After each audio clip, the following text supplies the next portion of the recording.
Ethan, I wanted to ask big opportunities for CTV publishers to grow their share of ad spending from traditional cable, which is your roots.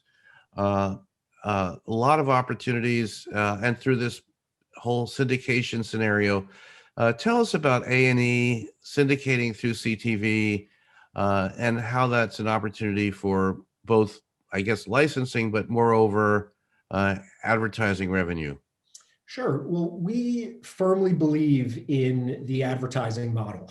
We believe that viewers have the ability and the opportunity to get content pretty much anywhere these days with CTV and SVOD services and AVOD services. And our main focus is putting our content onto as many platforms as possible, supporting the advertising ecosystem, the advertising model. We've got our own suite of fast channels. We've got a number of SVOD services. One is History Vault, the other is Lifetime Movie Network. And we're also in partnership with a number of AVOD players, whether it be Peacock, whether it be Discovery Plus, Samsung, Tubi, Pluto, Roku. Our content is out on all of those platforms, and our goal is to scale that to be able to take advantage of the increasing audiences that are coming to those platforms. We think that the acceleration of the CTV ecosystem will be driven by content.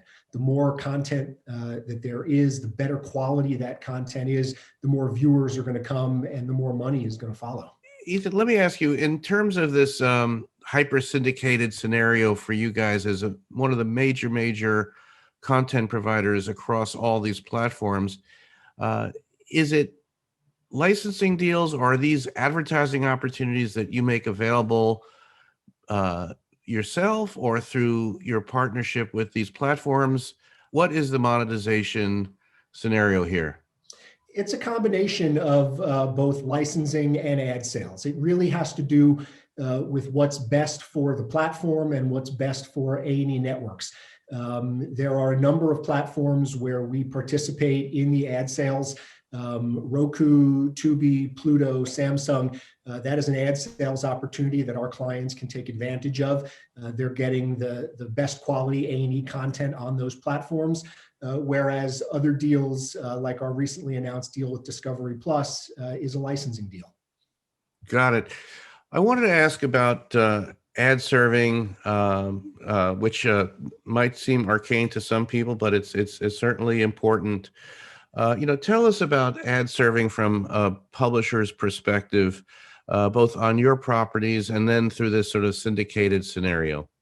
I think the key to ad serving is the quality of the viewer experience, making sure that the ad server is able to frequency cap, making sure the ad server is able to feed those ads in a way that makes it look seamless. I think that's one of the biggest challenges that we have, is the number of different layers that go into ad serving and making that experience as seamless as what they would see on linear television.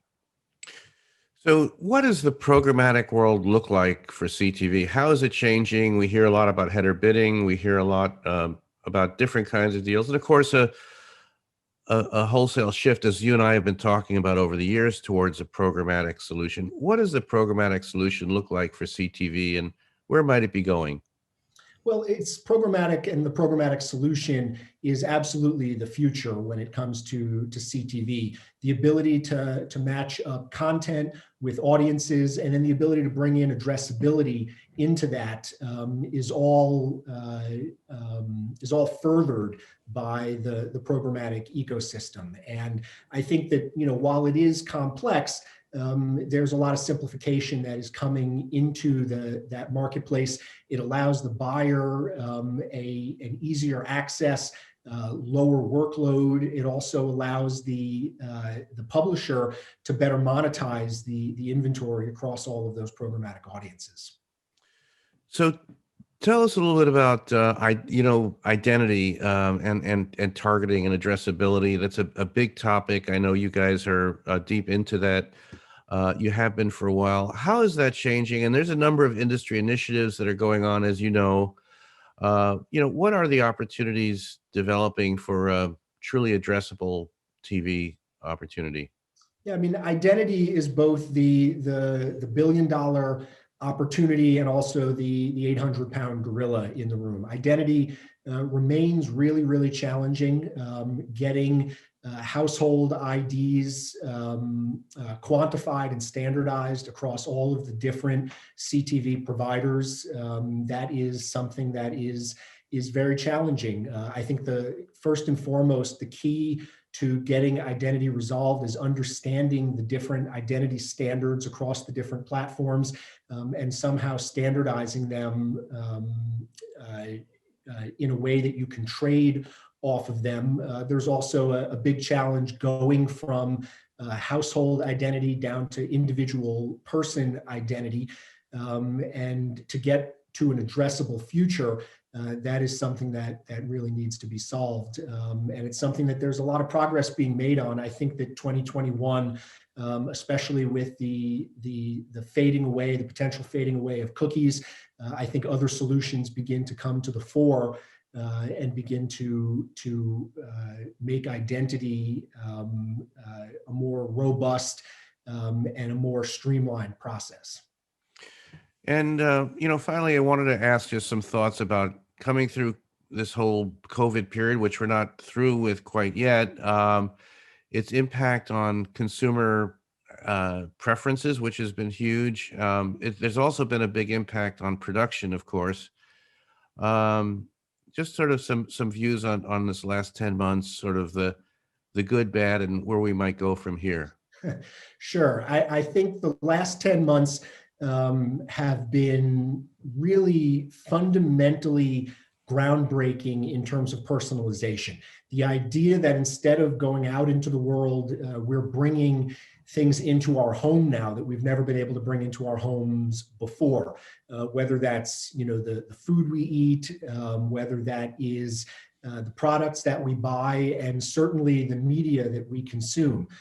The reality is that we're going to a world where content will be available in the home, on in the same way that it's available out in a movie theater or in other places like that. And the expectation by the consumer is that they can bring whatever they want into the home whenever it is that they want it. And so the speed with which the media world has had to adapt to that, I think, has been one of the most amazing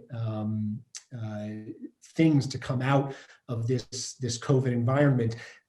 Very challenging from a content perspective.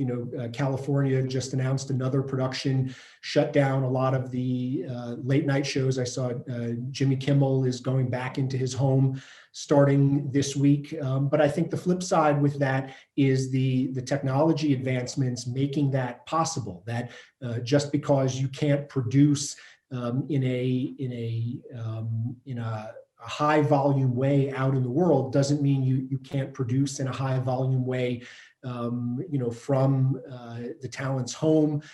It's really helped us streamline our production capabilities. The days of sending 20 people on a production shoot probably are over for companies like us, because we can produce so much more efficiently with iPads and with Zoom, and the quality remains very, very high.